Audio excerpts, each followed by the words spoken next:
Child education நான் வந்து plan பண்ணுறேன் அப்படின்னா எனக்கு என்னென்ன இன்வெஸ்ட்மெண்ட் ஆப்ஷன்ஸ்லாம் இருக்குது? இன்றைக்கி வந்து ஒரு இன்ஜினியரிங் படிக்கணும் அப்படின்னத 20 to 25 lakh rupees ஆகுது. Okay. So 25 lakhs for 4 years. இன்றைக்கி தான் ஒரு குழந்தை பிறந்திருக்குன்னா 17 வருஷம் கழிச்சு தான் அந்த குழந்தை வந்து ஹையர் எஜுகேஷன் போகுது. அட் த ரேட் ஆஃப் 8% இன்ஃப்ளேஷனில் வந்து இட் வில் பிகம் ரஃப்லி அபவுட் 92 lakhs. இன்றைக்கி ஒருத்தர் வந்து 10,000 rupees பர் மந்த்து குழந்தையோட எஜுகேஷனுக்குன்னு சேர்த்து வச்சாங்கன்னா அட் த ரேட் ஆஃப் 15% வந்து அது it will be around 95 lakh rupees வந்துடும். அவங்க என்ன பண்ணுறாங்கன்னா கல்யாணம் ஆனவுடனே முதல்ல ஒரு வீட்டை வாங்கிடணும். ஆமாம். ஸோ வீட்டை வாங்குறதுனால என்ன சேலஞ்சஸ் அப்படின்னா அதை வாங்கிட்டு அதுலேயே வந்து ஃபுல்லாக மணி வந்து லாக் ஆகிடுது. அப்புறம் வந்து குழந்தையோட எஜுகேஷனுக்குன்னு பார்த்தோம்னா இல்லை சார் அதுக்கு வந்து பைசா இல்லை அப்படிங்கிறாங்க. நீங்கள் குழந்தைக்கு எஜுகேஷன் கொடுத்தீங்கன்னா நாளைக்கு குழந்தை வந்து 4 வீடு வாங்கும். வணக்கம் சார். வணக்கம் கேஷவ். சார் இன்றைக்கி வந்து சில்ட்ரன்ஸ் எஜுகேஷனுக்கு வந்து நம்ம சேவ் பண்ணணும்னா என்னென்ன பண்ணலாம் அப்படின்னு தான் பேச வந்திருக்கேன். ஷூர். ஃபஸ்ட்டு வந்து சைல்டு எஜுகேஷன் நான் வந்து பிளான் பண்ணுறேன் அப்படின்னா எனக்கு என்னென்ன இன்வெஸ்ட்மெண்ட் ஆப்ஷன்ஸ்லாம் இருக்குது? சில்ட்ரன்ஸ் எஜுகேஷன் அப்படின்னு நீங்கள் எடுத்துட்டிங்கன்னா இன்சூரன்ஸ் பாலிசியில் வந்து நிறைய சைல்டு எஜுகேஷன் அப்படின்னு வச்சுருக்காங்க. அதுக்கப்புறமா இன்றைக்கி வந்து சுகன்யா சம்ருதி அப்படின்னு இருக்காங்க. பட் சுகன்யா சம்ருதியில் வந்து என்னென்னா மோஸ்ட்லி ஃபார் பெண் குழந்தைங்களுக்கு மட்டும்தான் இருக்குது. அதை தவிர வந்து பார்த்திங்கன்னா இப்போ மியூச்சுவல் ஃபண்டில் வந்து சில்ட்ரன்ஸுக்குன்னு ஃபண்ட்ஸ் இருக்குது. ஸோ இதெல்லாம் வந்து ஜென்ரலாக அதாவது குழந்தைங்கள் பேர்லேயே சைல்டுங்கிற நேம்லேயே இருக்குது. பட் நம்ம என்ன பண்ணணும்னா சைல்டு நேமில் வந்து இன்வெஸ்ட் பண்ணணுங்கிறதுக்கு பதிலாக at the end of the day the money goes to the கிட்ஸோட எஜுகேஷனோ மேரேஜோ அப்படி இருக்கும்போது நம்ம என்ன பண்ணலாம்னா நார்மல் இன்வெஸ்ட்மெண்ட்டாகவே பண்ணி அதை வந்து அந்த கிட்ஸுக்குன்னு நம்ம பண்ணிக்கிறது வந்து will be more ideal effective. Okay sir. Normal investment அப்படி சொல்கிறீங்க எஸ்ஐபி மாதிரி? நார்மலாக. ஸோ இப்போ வந்து என்னென்னா நம்ம முன்னாடி சொல்கிறோம் இல்லையா குழந்தைங்களோட எஜுகேஷன் ரிட்டையர்மெண்ட்டுன்னு தனியாக வைக்கிறோம் இல்லையா, அதே மாதிரி ஒரு இன்வெஸ்ட்மெண்ட் வந்து குழந்தைக்கு உங்களுடைய ஹையர் எஜுகேஷன் எவ்வளோ வேணுமோ அதை நார்மல் மியூச்சுவல் ஃபண்ட்லேயே இன்வெஸ்ட் பண்ணிவிட்டு அந்த தொகை வந்து அந்த பர்டிகுலர் கோலுக்கு அப்படின்னு பண்ணலாம். அதை விட்டுட்டு நீங்கள் சைல்டு பிளான் அப்படிங்கிற மாதிரி போகணுங்கிற நெசசிட்டி கிடையாது. Okay sir. சார் இப்போ நான் சைல்டு எஜுகேஷனுக்கு நான் சேவ் பண்ணணும்னு நினச்சேன்னா மந்த்லி நான் எவ்வளோ சேவ் பண்ணுற மாதிரி இருக்கும்? ஒரு ரஃப் எக்ஸாம்பிள் மாதிரி. இப்போ வந்து பார்த்தோன்னா இன்றைக்கி வந்து ஒரு இன்ஜினியரிங் படிக்கணும் அப்படின்னதா இருந்தால் இன்றைக்கி ரஃப்லி அபவுட் 20 to 25 lakh rupees ஆகுது. Okay. So 25 lakhs for 4 years. இந்த 25 lakhs 4 years அப்படிங்கிறது இன்றைக்கி எடுத்துக்கிட்டிங்கன்னா 17 years ஃப்ரம் நவ் இன்றைக்கி தான் ஒரு குழந்தை பிறந்திருக்குன்னா 17 வருஷம் கழிச்சு தான் அந்த குழந்தை வந்து ஹையர் எஜுகேஷன் போகுது. இப்போ 17 வருஷம் கழிச்சு இன்றைக்கி இருக்கக்கூடிய 25 lakhsங்கிறது வந்து அட் த ரேட் ஆஃப் 8% இன்ஃப்ளேஷனில் வந்து இட் வில் பிகம் ரஃப்லி அபவுட் 92 lakhs. ஸோ இப்போ உடனே 92 lakhs அப்படின்னு சொல்லிட்டு நம்ம அதை பற்றி பயப்படுறதை விட இன்றைக்கி ஒருத்தர் வந்து 10,000 rupees பர் மந்த்து குழந்தையோட எஜுகேஷனுக்குன்னு சேர்த்து வச்சாங்கன்னா அட் த ரேட் ஆஃப் 15% வந்து அது it will be around 95 lakh rupees வந்துடும். ஸோ ஈஸியாக அதை வந்து மீட் அவுட் பண்ணிடலாம். ஸோ இப்போ நீங்கள் வந்து என்னால் குழந்த ஒன்று அதை தான் சொல்ல முடியும். வழியே இப்போ ஒருத்தர் கேட்குறாரு எனக்கு 5 வயசு குழந்தைக்கு ஆகிடுச்சு 7 வயசுக்குன்னா அதுக்கு எந்த மாதிரி ப்ரொபோர்ஷனேட்டாக இன்க்ரீஸ் தான் ஆகுமே வழி. ஏன்னா ஏர்லி ஸ்டார்ட் பண்ணால் தான் அந்த வேல்யூ கம்மியாகும். சப்போஸ் இன்னொருத்தர் கேட்குறாரு சார் எங்கள் குழந்தைக்கு ஆல்ரெடி 5 வயசு ஆகிடுச்சு அப்படின்னதுன்னா அவங்களுக்கு வந்து 90 lakhs ஆகாது, கொஞ்சம் கம்மியாகும். அதே சமயத்தில் 10,000 இன்வெஸ்ட் பண்ண இருக்காது, அதுக்கு பதிலாக 15,000 20,000 இன்வெஸ்ட் பண்ணுறதுக்கு. ஓகே. இனிஷியல் அமௌண்ட் கூட்டிகிட்டே போகும். ஆமாம் கண்டிப்பாக. பிகாஸ் அவங்களுக்கு வந்து நம்பர் ஆஃப் இயர்ஸ் காம்பவுண்டிங் வந்து கம்மியாக இருக்கிறதுனால. சார் இப்போ வந்து நம்ம சில்ட்ரன் சேவிங்ஸ்ன்றதை பற்றி தான் பேசிகிட்டு இருக்கோம். அப்படின்றப்போ நிறைய சில்ட்ரன் சேவிங்ஸ் அக்கௌண்ட் இருக்குது. அதில் இருக்க டேக்ஸ் இம்ப்ளிகேஷன்லாம் என்னென்ன இருக்குது? இப்போ வந்து என்னென்னா நீங்கள் வந்து சுகன்யா சம்ருதி அந்த பிளானில் நீங்கள் சேவ் பண்ணிங்கன்னா அது வந்து it's a fixed instrument. More or like அது வந்து அதில் என்ன அமௌண்ட் சொல்லியிருக்காங்க என்ன ரிட்டர்ன் சொல்லியிருக்காங்களோ அந்த ரிட்டர்ன் வந்து கிடைக்கிறதுக்கான சான்சஸ் நிறைய. பட் அந்த ரிட்டர்னும் வந்து பார்த்தோன்னா it depends on the interest rate. இன்றைக்கி வந்து இன்ட்ரெஸ்ட் ரேட் வந்து நமக்கு பேங்க்கில் போட்டோன்னா 7% கிடைக்கிது அப்படின்னா அங்கே 8%, 8.2% அந்த மாதிரி ஒரு 1.5% கூட இருக்கும். அதே சமயத்தில் நாளைக்கு வந்து கிடைக்கக்கூடிய பேங்க் இன்ட்ரெஸ்ட்லேயே ஒரு 5% தான் கிடைக்கிது அப்படின்னா அங்கே 8% இருக்காது, அதுவும் கம்மியாகும். ஸோ இன்ட்ரெஸ்ட் ரேட் வந்து ஃப்ளக்சுவேட் ஆகும் அங்கேயும். ஆனால் அதில் அவங்க என்ன இன்ட்ரெஸ்ட் கொடுக்குறேன்னு சொன்னாங்களோ அந்த இன்ட்ரெஸ்ட் வந்து கண்டிப்பாக கொடுத்துருவாங்க. அது வந்து பார்த்திங்கன்னா ஃபிக்ஸடு ரிட்டர்ன் கிடைக்கக்கூடியது. ஆனால் இந்த இதில் பண்ணும்போது என்ன கிடைக்கும் அப்படின்னதுன்னா உங்களுக்கு வந்து செக்ஷன் 80C அப்படிங்கிறதுல வந்து அப் டு 1.5 lakh rupees வரையும் இதில் வந்து நம்ம காமிச்சிக்கலாம். ஓகே. அந்த சுகன்யா சம்ருதியில் போட்டிருந்ததுன்னா அது வந்து காமிச்சிக்கலாம். அதை விட்டீங்க அப்படின்னதுன்னா இன்றைக்கி வந்து சைல்டு பிளான் அப்படின்னு சொல்லிட்டு இன்சூரன்ஸ் கம்பெனியில் இருக்காங்க. ஸோ அதுலேயும் வந்து பார்த்தா நமக்கு வந்து செக்ஷன் 80C பெனிஃபிட் அதுலேயும் கிடைக்கும். அதுக்கப்புறமா மியூச்சுவல் ஃபண்டில் வந்து பார்த்தோன்னா மியூச்சுவல் ஃபண்ட்லேயும் சைல்டு எஜுகேஷன் இருக்குது. பட் மியூச்சுவல் ஃபண்டில் சைல்டு எஜுகேஷனுக்கு செக்ஷன் 80C பெனிஃபிட் கிடையாது. பட் இந்த மூணுலேயும் வந்து ரிட்டர்ன் ஃப்ளெக்சிபிலிட்டின்னு பார்த்தீங்கன்னா மியூச்சுவல் ஃபண்டில் தான் ஜாஸ்தி. இதில் இன்சூரன்ஸை பொறுத்தவரையும் நீங்கள் போட்டிங்க அப்படின்னதுன்னா அந்த particular period till the child gets 18 years வரையும் பார்த்தீங்கன்னா அதுலேருந்து வெளியில் வர்றது கஷ்டம். அல்லது வெளியில் வந்தீங்க அப்படின்னா அதுக்கு வந்து நிறைய பெனல்ட்டி கொடுக்கணும். ஆனால் சுகன்யா சம்ருதியை பொறுத்தவரையும் ஒருத்தர் போட்டுட்டாரு, இப்போ இந்த வீடியோ பார்த்துட்டு இல்லை it does not make sense for 8.5% கிடைக்கிறதுக்கு பதிலாக நம்ம மியூச்சுவல் ஃபண்ட்லேயே போகணும் அப்படின்னதுன்னா அவங்க வந்து சுகன்யா சம்ருதி ஸ்கீமை வந்து க்ளோஸ் பண்ண வேண்டாம். இந்த scheme continues. Every year just 500 rupees மட்டும் போட்டாலே அவங்களுக்கு வந்து என்ன பெனிஃபிட் இதுவரையும் போட்டிருந்ததுக்கு என்ன பெனிஃபிட் இருந்ததோ அந்த பெனிஃபிட் வந்து நார்மலாக கண்டினியூ பண்ணால் என்ன பெனிஃபிட் இருக்குமோ அந்த பெனிஃபிட்டே உங்களுக்கு கிடைச்சிரும். அது மாதிரி பண்ணிடலாம். ஓகே சார், இப்போ நீங்கள் சொல்லியிருந்தீங்க ஒன்றாத்துக்கு முன்னாடி வந்து என்கிட்ட ஒருத்தர் வந்து கேட்டார் 5 வயசுலேயே வந்து 5 வயசு ஆயிடுச்சு என் குழந்தைக்கு இப்போ நான் ஸ்டார்ட் பண்ணலாம் அப்படின்னு. ஸோ நம்ம மேரேஜ் ஆனோடனே சைல்ட் சேவிங்க்கான ப்ராசஸும் ஆரம்பிச்சிடணுமா, இல்லை நம்ம எப்போ அதுக்கான பிளானிங் பண்ண ஆரம்பிக்கணும்? இல்லை அதாவது என்னென்னா உங்களுக்கு வந்து இப்போ ஹஸ்பண்ட் அண்ட் ஒய்ஃப் மேரேஜ் ஆகிடுச்சு. மேரேஜ் ஆன போது நிறைய உங்கள்கிட்ட பணம் இருக்குது, நிறைய சர்ப்ளஸ் இருக்குது அப்படின்னதுன்னா அவங்க வந்து நிறைய சேவ் பண்ணலாம். சேவ் பண்ணிவிட்டு அது வந்து எடுத்த உடனே வந்து அது குழந்தைக்கு அப்படின்னு நீங்கள் அலோகேட் பண்ணணுங்கிற அவசியம் இல்லை. நான் வந்து ஃபார் எக்ஸாம்பிள் நானும் ஒய்ஃபும் இருக்கோம்.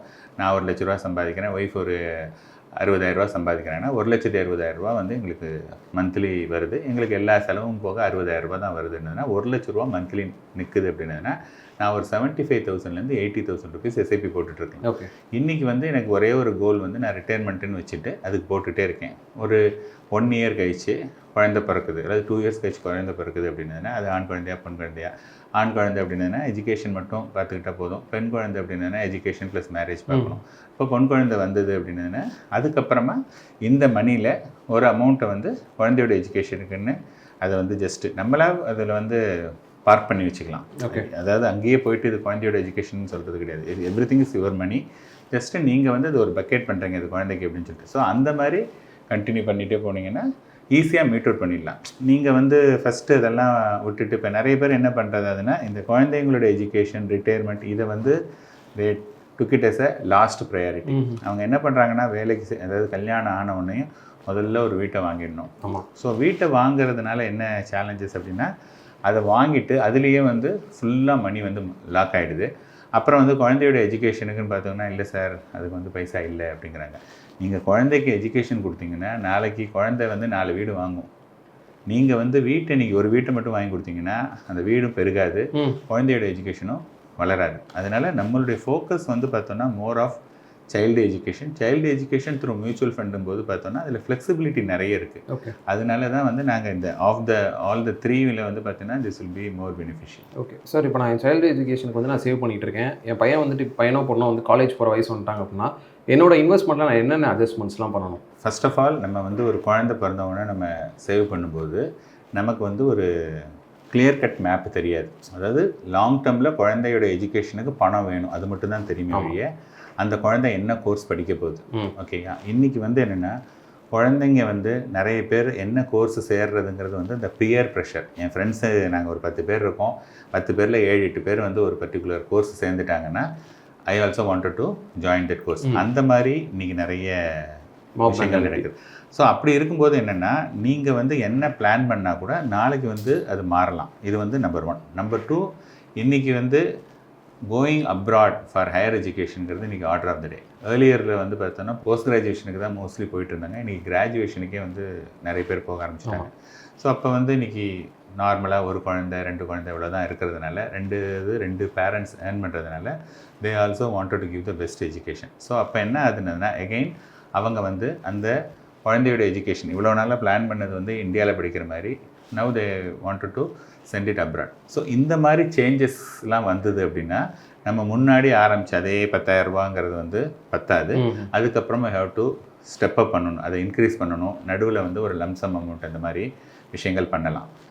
இது மாதிரி பண்ணும்போதும் ஸ்டில் வந்து நமக்கு கொஞ்சம் ஷார்ட்டேஜாக இருந்தது அப்படின்னா நம்ம வந்து என்னென்னா எஜுகேஷனை பொறுத்தவரையும் நான் ஆல்வேஸ் யூஸ் டு சஜஸ்ட் என்னென்னா நீங்கள் குழந்தைக்கு எஜுகேஷன் கொடுக்கும்போது ஈவன் தோ உங்கள்கிட்ட நிறைய பணம் இருந்தாலும் எல்லா மணியையும் கொடுத்து நீங்கள் வந்து சேர்க்காதீங்க. ஸ்காலர்ஷிப் இருக்குது அல்லது எஜுகேஷன் லோன் வந்து நீங்கள் அவைல் பண்ண முடியும் அப்படின்னதுன்னா நீங்கள் எஜுகேஷன் லோன் அவைல் பண்ணுங்கள் even though you have the money. Okay, என்ன ரீசன் அப்படின்னா இப்போ நீங்கள் வந்து எஜுகேஷன் லோன் அவைல் பண்ணலைன்னா அந்த குழந்தையுடைய மனசில் என்ன இருக்கும், நமக்கு வந்து எவ்வளவு செலவானாலும் அப்பா கொடுத்துருவாங்க. ஸோ என்னுடைய கிராஜுவேஷன் வரையும் ஆர் போஸ்ட் கிராஜுவேஷன் என்னுடைய படிப்பு எல்லாம் ஸ்பான்சர்ட் பை மை ஃபாதர். ஓகேயா, the moment I got the money, okay, எனக்கு என்ன ஐடியா எனக்கு என்ன தோணும் அப்படின்னா, ஆஸ் அ கிட் என்னுடைய மைண்டில் இனிமேல் இந்த மணி எல்லாம் நமக்கு தான், அதை நம்ம வந்து ஃபுல்லாக ஸ்பெண்ட் பண்ணலாம் அப்படிங்கிற டெண்டன்சி தான் இன்றைக்கி நிறைய பேருக்கு இருக்குது. ஆன் கான்ட்ரரி, நீங்கள் வந்து ஒரு லோன் எடுத்தீங்கன்னா அந்த குழந்தைக்கு என்ன இருக்கும், ஐயோ அப்பா நம்ம கஷ்டப்பட்டு லோன் வாங்கி அதை படிக்க வச்சுருக்காரு, நம்ம அந்த லோனை அடைச்சிட்டு அதுக்கப்புறமா நம்ம என்ஜாய் பண்ணலாம். ஃபாதர் எனிகோ வந்து இருக்கக்கூடிய குழந்தைக்கு தான் கொடுக்க போகிறாரு. அதை முன்னாடியே கொடுத்தீங்க அப்படின்னதுன்னா குழந்தைக்கு அதோடைய வேல்யூ தெரியாமல் போயிடும். ஓகே, அதே சமயத்தில் அவங்க படித்து அப்போ தான் என்ன ஆகும், ஓ இவ்வளோ தூரம் இருக்குது, நம்ம இவ்வளோ பணம் ரீபே பண்ணணும் அப்படிங்கும்போது குழந்தைங்க வந்து அந்த வேல்யூவையும் தெரிஞ்சுக்கும். But at the end of the day நீங்கள் அந்த மணியை கொடுக்க போகிறீங்க. So this will be more beneficial to the kids and economically also. Education loan again 9%, 10% தான் நமக்கு கிடைக்குது. வேறஸ் நமக்கு மியூச்சுவல் ஃபண்டில் வந்து ஒரு 15% வரையும் வரதுக்கு சான்ஸ் இருக்குது. ஸோ இந்த டிஃப்ரென்ஸ் வேறு இருக்குது. அதனால் ஒன்று வந்து பார்த்திங்கன்னா ஃபினான்ஷியலி ஆல்சோ பெட்டர் அண்டு குழந்தைக்கும் வந்து ஒரு பெட்டர் ஆப்பர்ச்சுனிட்டி இருக்கும். அஸ் அ மியூச்சுவல் ஃபண்ட் டிஸ்ட்ரிபியூட்டராக அவங்கள்ட்ட நிறைய கிளைண்ட்ஸ் இருக்காங்க. அவங்கெல்லாம் வந்து உங்ககிட்ட வந்து இப்போ நான் சைல்டு எஜுகேஷனுக்கு நான் சேவ் பண்ணணும் அப்படின்னு உங்கள்கிட்ட நிறைய பேர் கேட்டிருக்கலாம். அவங்களுக்கு நீங்கள் கொடுக்குற ஒரு பெஸ்ட் ஸ்ட்ராட்டஜியோ இல்லை ஒரு பெஸ்ட் டிப்போ என்னவாக இருக்கும்? இப்போ என்னென்னா சைல்டு எஜுகேஷன் பிளான் இருக்கு இல்லையா, இந்த சைல்டு எஜுகேஷன் பிளானில் வந்து ஒரு அட்வான்டேஜ் இருக்குது. இப்போ வந்து ஒருத்தர் வந்து நார்மலாக ஒரு மியூச்சுவல் ஃபண்டில் இன்வெஸ்ட் பண்ணுறாருன்னா அந்த இன்வெஸ்ட்மெண்ட் வந்து அவங்க வந்து ஜஸ்ட்டு மனசெலவில் ஓகே இது குழந்தைக்கு அல்லது ஒரு ரிட்டையர்மெண்ட்டுக்கு அப்படின்னு just it is only in their mind. Okay, but நாளைக்கு வந்து ஏதாவது ஒரு டெம்ப்டேஷன், பக்கத்தில் சொல்கிறாங்க நம்ம வீடு இருக்குது, வீட்டுக்கு பக்கத்தில் ஒரு சின்ன இடம் வருது, அந்த இடத்தையும் வாங்கிட்டோன்னா நாளைக்கு ஃப்யூச்சரில் பெருசாக இருக்கும் அப்படிங்கிற மாதிரி ஏதாவது ஒரு இதுவோ, அல்லது நான் ஊரில் வந்து நான் இருந்தபோது ரொம்ப கஷ்டப்பட்டுட்டு இருந்தோம், இன்றைக்கி வந்து ஊரில் நான் ஊருக்கு போகிறேன்னா போலியோ அது வேறு விஷயம், பட் ஊர்லேயும் நான் வந்து ஒரு வீட்டை வாங்கிட்டேன் அப்படின்னதுன்னா நான் எப்போயாவது ஊருக்கு போகும்போது எனக்கு வந்து அது ஒரு மதிப்பாக இருக்கும். ஸோ இந்த மாதிரியான தாட் ப்ராசஸ் எல்லாம் வரும்போது என்ன ஆகுதுன்னா இங்கே எக்ஸிஸ்டிங் இன்வெஸ்ட்மெண்ட்லேருந்து அந்த பணத்தை எடுத்து அங்கே தூக்கிட்டு போய்ட்றாங்க. அதே சமயத்தில் சைல்டு பிளான் இருந்ததுன்னா நான் ஒன்று கேட்பேன், சார் இது வந்து சைல்டு பிளானுக்குன்னு போட்டிருக்கோம், உங்கள் பொன் குழந்தைக்காக நம்ம வந்து 95 lakhs சேர்க்கணும்னு போட்டிருக்கோம், இப்போ தான் வந்து 20 lakhs ஆகிருக்கு. இப்போ இந்த மணியை எடுத்திங்கன்னா உங்களுடைய குழந்தையோட எஜுகேஷன் வந்து அஃபெக்ட் ஆகும். ஸ்டில் ஓகேன்னா கொடுக்குறேன்னா, because at the end of the day it is your money. அப்படிங்கும்போது அவங்க என்ன சொல்லுவாங்கன்னா, இல்லை சார் விட்டுருங்க நான் வேறு ஏதாவது பார்த்துக்கிறேன். ஸோ என்னென்னா இந்த சைல்டு அப்படிங்கும்போது ஒரு எமோஷ்னல் வருது. ஸோ அதனால் நாங்கள் என்ன பண்ணுவோம்னா கூடுமான வரையும் அந்த குழந்தைக்குன்னு ஒரு இது என்னதுன்னா சைல்டு பிளான்லையும் அந்த மியூச்சுவல் ஃபண்ட்ஸில் வந்து பார்த்திங்கன்னா லாக்இன்லாம் கிடையாது. ஓகே, எப்போ வேணாலும் நீங்கள் வந்து கேன் கம் அவுட். ஸோ அந்த மாதிரியான பிளான் தான் வந்து நாங்கள் கொடுக்குறோம். ஸோ அது குழந்தைங்க பேரில் அப்படிங்கும்போது அங்கே வந்து என்னென்னா அந்த கமிட்மெண்ட் டுவர்ட்ஸ் லாங் டேர்ம் வந்து ஜாஸ்தி. இல்லை சில பேர் வந்து பார்த்தோன்னா தே ஆர் டிசிப்ளின்ட் அப்படிங்கும்போது நாங்கள் சொல்லிடுவோம், இல்லைங்க நான் டிசிப்ளின் அதெல்லாம் எனக்கு ப்ராப்ளம் கிடையாது, இதுக்குன்னா அந்த மணி நான் கொடுத்துருவேன் அப்படின்னா அவங்களுக்கு வந்து சைல்டு பிளான் அப்படிங்கிற நெசசிட்டி கிடையாது.